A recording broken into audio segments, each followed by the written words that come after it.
For the first time ever, the Samsung Galaxy Note line follows the lead of the Galaxy S line, for better or worse.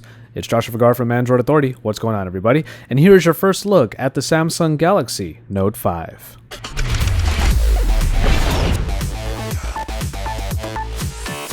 If you're already familiar with the Samsung Galaxy Note 4 and the S6 from earlier this year, then you pretty much know what to expect in the Note 5. The larger Note series with its S Pen now gets the design choices that the S6 started, and that also means the omission of expandable storage and removable batteries, which we'll get to in a little bit. As far as design goes, however, the Note 5 does take on everything that the S6 started, with a metal frame and dual glass design where the backing does taper down into the edges a little bit, so you get a nice little curve that does make the phone sit pretty well in the hand. And it also sheds about 1 millimeter in all directions when compared to the Note 4. The result is a phone that is a little bit more dense than the Note 4, mostly because of its material choices, but ultimately it does feel very nice in the hand and makes it feel very premium. Not much else changes in the design department, especially when you consider all of the button layouts, the fact that the heart rate monitor is on the back next to the camera, and really the only big change is in the S Pen itself. Now it not only feels a little bit lighter, and it also feels a little bit more nimbler. The top part of it does have a clicking mechanism on it, which is very interesting, and it's something that you might find yourself clicking from time to time, not only to pop it out of its little slot, but also to just click when you need something to do in between your thoughts, writing with the S Pen. The display continues the great prowess that Samsung already has in all of their devices, and at 5.7 inches you get Quad HD resolution with this wonderful performing Super AMOLED display. And underneath the surface, an Exynos processor that clocks in at 2.1 GHz for a quad-core and a backed-up 1.5 GHz quad-core processor create the octa-core package that you're probably expecting Samsung to put in their flagship devices and probably already experienced a little bit of in the Galaxy S6 and Edge. 4 GB of RAM does round out the spec sheet in that regard, but that also means that multitasking should be a breeze in the Galaxy Note 5, allowing you to do everything from multitasking with the multi-window and also performing a lot of tasks with the S Pen. Now, we were told that the Note 5 will come with 32 and 64 GB storage options, but as we mentioned already, there is no micro SD card slot, and the omission of a 128 GB option might miff a few people who really need a lot of storage for, let's say, their media consumption.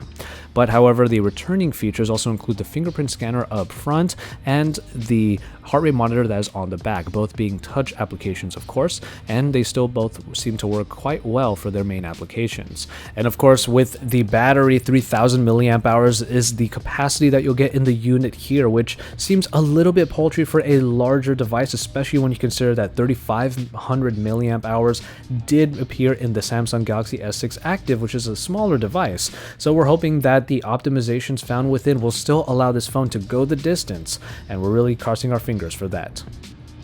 Now, what returns from the Galaxy S6 is also the fantastic 16 megapixel camera with its low aperture construction and optical image stabilization, along with a 5 megapixel front-facing unit with a wide-angle lens. We don't really have any pictures to show you here, but we did look through the modes inside of the camera app, and we did find a few nice additions. On the one hand, we did have a video collage that was kind of cool to try out, but then the main addition that they are trying to market here is the live broadcasting to YouTube that is available. When you go into the mode, you log into your YouTube account and you'll be able to do a live broadcast stream of whatever the cameras are showing from the camera app itself. And finally, in software, we do find a very familiar version of Android Lollipop here, and the TouchWiz overlay on top is very reminiscent of the one that was already found in the Samsung Galaxy S6. Now, with that in mind, Samsung was looking to improve what is really unique about the Note 5, and that is, of course, the S Pen. Aside from the actual construction of the S Pen being a little bit different, we also have a couple new features. Now, one of them is the ability to actually start an action memo from the turned off screen. You'll be able to just pop out the S Pen when the screen is off, and the entire screen just lights up a little bit and gives you a blank slate in order to quickly write down and jot down a note. This is called the screen off memo. Now, for those of you that actually use the S Pen for quick written notes, this might be a very easy and very quick way of doing that, and it does look quite nice, and it was pretty fun to use. Now, the other capturing ability is called the scroll capture. Now, if you were going to do a screen right and be able to take a picture of what is on your screen and then just sort of jot on top of it. Now the screen right will allow you to take and piece together multiple pictures of the same web page in order for you to have the entire web page available, and you can scroll through and find your different notes that you've jotted down on it. And then of course the Air Command window looks a little bit more unique this time around. It does fade out the background a bit and gives you access to not only the three main functions of the S Pen, but it also gives you a few quick application shortcuts so that you would get to your most used applications a little bit easier.